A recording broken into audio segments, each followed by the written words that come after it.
Hi, everyone. This is Dr. Romero, your EDS-206 professor. I wanted to make sure that I made a lecture for this particular module because this module is really important. All of the content here is going to be related to your second paper on opportunity gaps and waiting for Superman. So please be sure that you're going through all of the content for this week and that you're paying special attention to everything, really.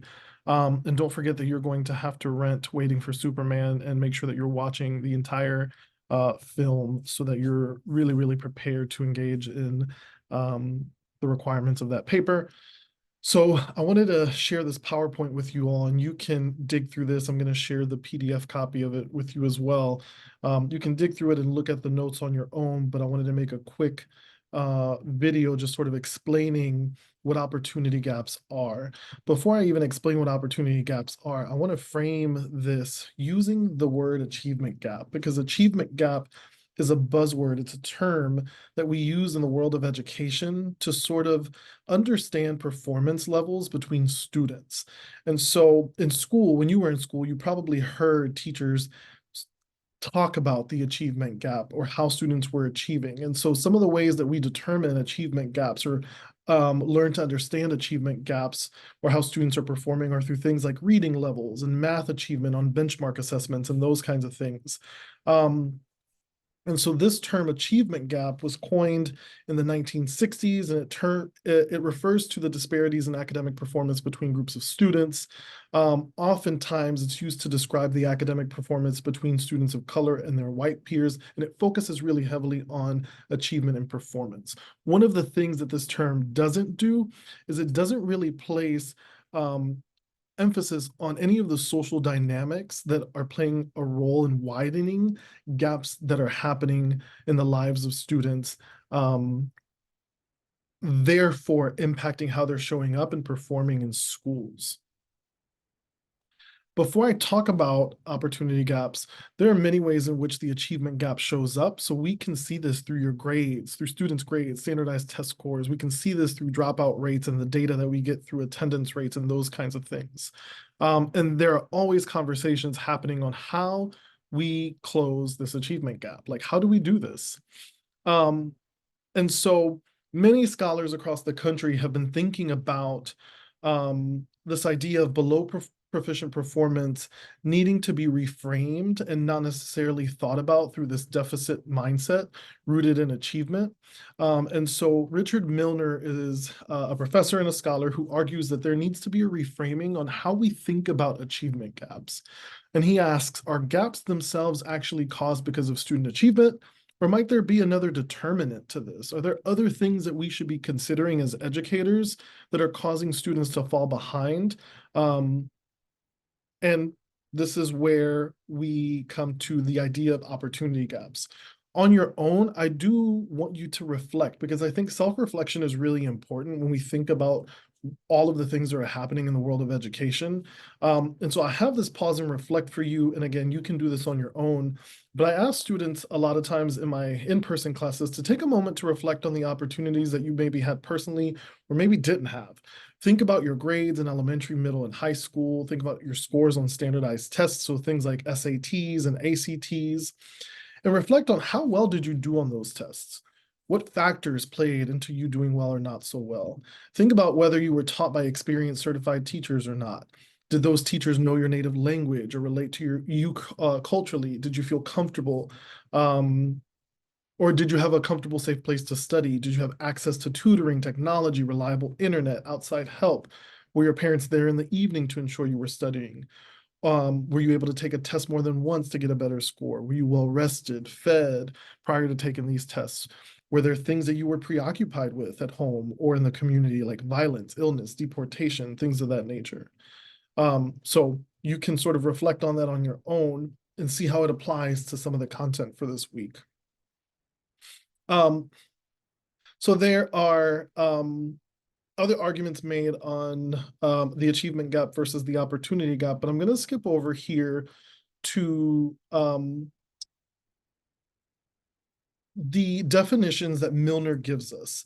And so what Richard Milner has done is he created this explanatory framework called the Opportunity Gaps Explanatory Framework. And you're going to read more about this, and I think the readings and the videos will clarify this so much more.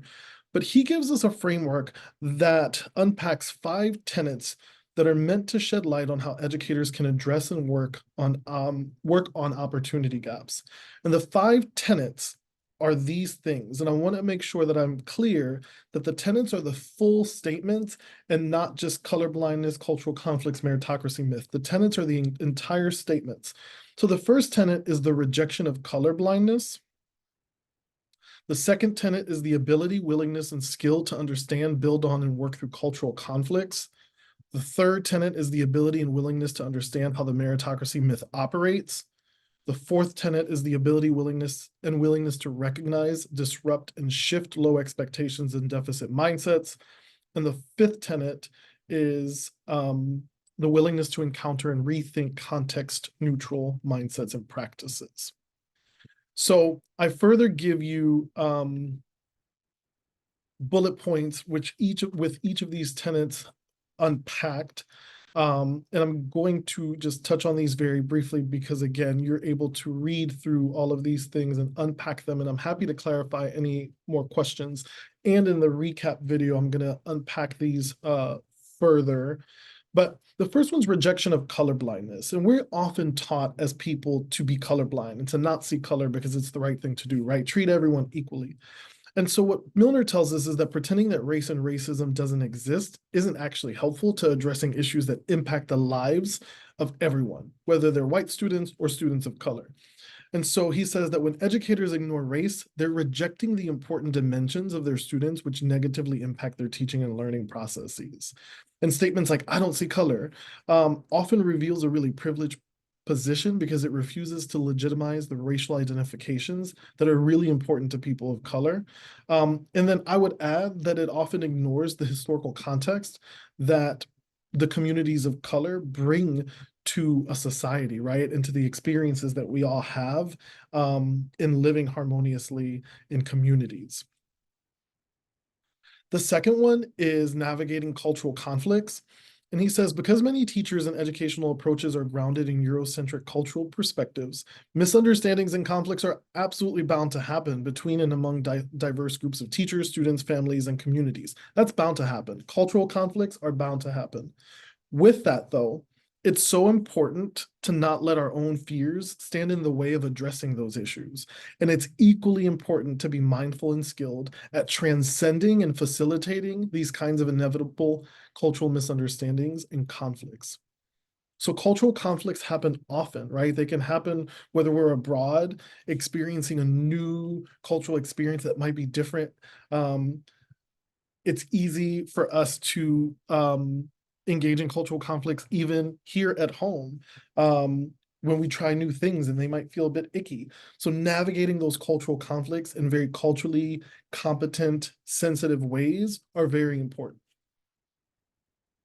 The third one is understanding the meritocracy myth. And this one can be a bit, I would say a bit sensitive because I would argue that I probably pushed back a little bit when I was introduced to these concepts. But understanding the meritocracy myth is really focusing on the fact that many of us have been taught that all it takes is hard work to succeed in school and in many other of our lives endeavors, right? It takes hard work, ability, intelligence, and persistence. And I, as a high school dropout, I always say I'm a testament to literally this, the definition of hard work, ability, intelligence, and persistence. And I often tell my students, like my motto when I was a 3rd and 4th grade teacher was Dr. Romero started from the bottom, now we here. And honestly, the meritocracy, like working hard, has always been at the forefront of who I am on an individual level, on a human level. But unpacking this more, the myth of meritocracy itself is really this way of thinking that ignores and minimizes the impact of situations, individual situations that are far beyond the control of diverse youth and adults. And so it's this idea that like people can absolutely work hard and be really smart and be really persistent and have physical, mental capabilities and abilities to succeed. But there are social issues, cultural issues, political issues that just won't let them get ahead as much as other people, no matter how hard they work. And that is where the meritocracy myth comes into play. It's this idea that understanding that all of us can really work really hard, but have very different outcomes just because of how society is structured. And that's just the reality for many people.